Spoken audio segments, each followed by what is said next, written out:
बुराइयां इस कदर दामनगीर है। पहले कहते थे हम कि बच्चों को घर से बाहर निकलने ना दो वरना बच्चा बिगड़ जाएगा। अब तो हमारे घर भी महफूज नहीं है भाई। घर के अंदर रखकर भी आप बच्चों को महफूज नहीं कर सकते। अपने कमरों में भी बच्चे महफूज नहीं है।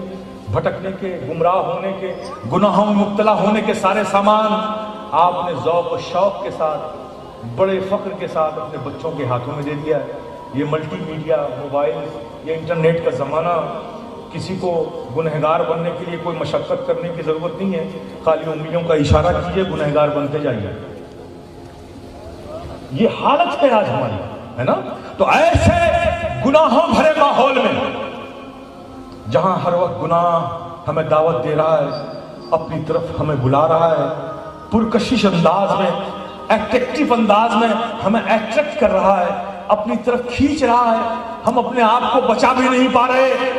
प्यारे ऐसे माहौल में आज एवरेज ये निकलता है, एवरेज ये निकला कि सवाब बैलेंस में हमारे पास बचता नहीं है, गुनाह मजीद और चढ़ जाता है। चूंकि सवाब कम होगा, गुनाह ज्यादा होगा, तो माइनस प्लस जब होगा तो गुनाह ज्यादा होगा, सवाब कम होगा। मैं इसलिए ये बात कह रहा हूं कि जब ये गुनाह के दबीज चादर, ये गुनाह की कसाफत, ये गुनाह के पर्दे जब हमारे सीनों में, हमारे दिलों पे पड़ने लगते हैं तो उसकी रूहानियत कमजोर होने लगती है, उसके अंदर जिंदगी कमजोर हो जाती है। और जब हमारा कल्ब कमजोर हो जाएगा तो हमारी रूहानियत को मुतासिर करेगा, और जब हमारी रूहानियत कमजोर हो जाएगी तो मेरे प्यारे फिर भाई के दिलों में भाई की मोहब्बत कम होने लगेगी, बाप के दिलों में बेटों के लिए शफकत कम हो जाएगी, बेटों के दिलों में बाप के लिए इज्जत कम हो जाएगी, पड़ोसियों का ख्याल ना रहेगा, मुरब्बत ना रहेगी, खुददारी रहेगी, खुददारी ना रहेगी, खुद गर्जी रहेगी, शोबाजी रहेगी। क्या आज का मुआशरा इससे अलग है? क्या हमारी जिंदगी जिस जिंदगी में हम जी रहे इससे अलग है? आज हमारे पास क्या मरुब्बत है, अफ़्व व दरगुज़र का जज्बा है, अखलाक है, किसी की मदद करके हम खुशी महसूस करते हैं या किसी की खुशी को देखकर हम खुशी महसूस करते हैं। ये सब हमारे कल्ब की कमज़ोर, और ये सब हमारे गुनाहों ने हमारे कल्ब की रूहानियत को कमज़ोर कर दिया है। मेरे प्यारे वजह यही है कि गुनाह बढ़ गए, सवाब हमारे खाते में माइनस हो गए। तो ऐसे दौर में बड़ी ज़रूरत है कि कोई ऐसा वजीफा ज़रूर अपनाया जाए जिससे सवाब बढ़ जाए, गुनाह कम हो जाए, ताकि हमारे कल्बों में फिर से ज़िंदगी आ जाए, हमारी रूहानियत फिर से मजबूत हो जाए, फिर हम में अखलाक हो जाए, फिर हम में मरुब्बत हो जाए, फिर हम में अफ़्व दरगुज़र हो जाए, फिर हम में किरदार का हुस्न पैदा हो जाए। ये सब आप भी तो चाहते ही होंगे ना।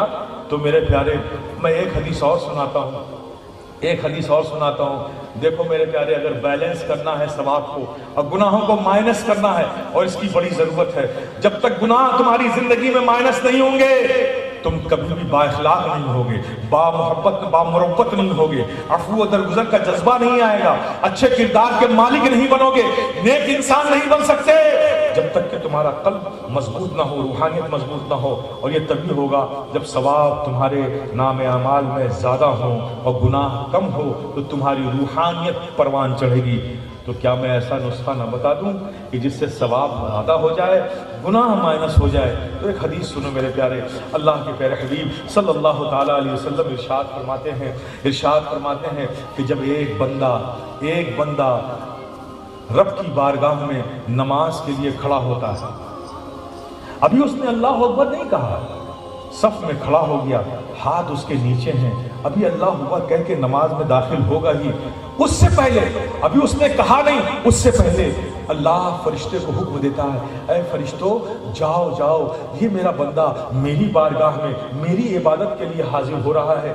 इसने कपड़े साफ कर लिए, जिस्म साफ कर लिए, नमाज के लिए वजू भी कर लिया, तैयारी भी कर ली, लेकिन इसके अंदर जो गंदगी है वो उसे कैसे साफ करेगा? इस पर तो वो कुदरत नहीं रखता है ना। तो ऐ फरिश्तों, ये मेरी पाक बारगाह में आ रहा है, तो इसके जाहिर को तो इसने पाक कर लिया, बातिन को जाकर तुम पाक कर दो, बातिन को जाकर तुम पाक कर दो। फरिश्तों जाओ, इसके अंदर जितने गुनाह हैं वो इससे निकाल कर अलग कर दो,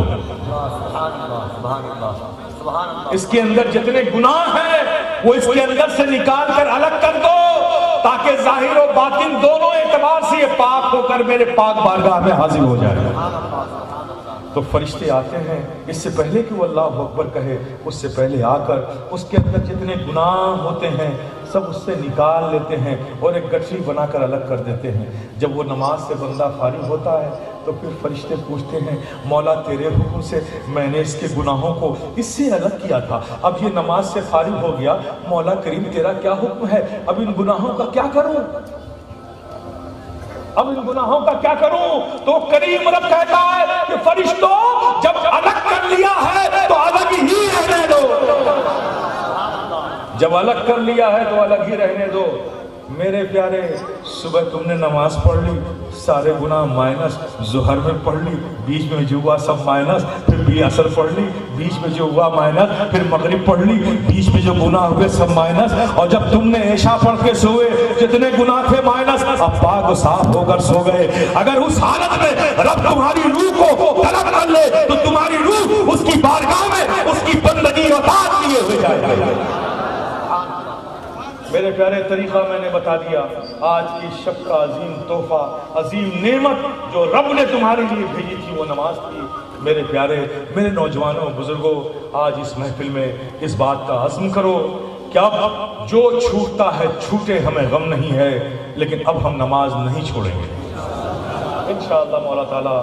آج کی رات کی عظیم نعمت، عظیم تحفہ رب کی جانب سے ہم سب گنہگار امتیوں کے لیے اللہ نے بھیجا ہے۔ ہمیں اس سے محبت کرنی چاہیے، اسے سینے سے لگانا چاہیے۔ میرے پیارے، only 1 month، یہ فقیر اشرفی گدائے جیلانی پورے یقین کے ساتھ کہتا ہے، only 1 month، کچھ بھی ہو جائے تم نماز کو مت چھوڑو، پھر 1 مہینے کے بعد دیکھنا نماز تم کو نہیں چھوڑے گی۔ بس میرے پیارے، شروع کر دو۔ اللہ پاک آج کی شب کی برکتیں ہمیں اور ہماری نسلوں کو عطا فرمائے، جو ہم نے ارادے کیے ہیں مولا قبول فرمائے، زندگی کی آخری سانسوں تک اس پر عمل کرنے کی توفیق عطا فرمائے۔ ما توفیقی الا باللہ، استغفر اللہ وآخر دعوانا الحمدللہ رب العالمین۔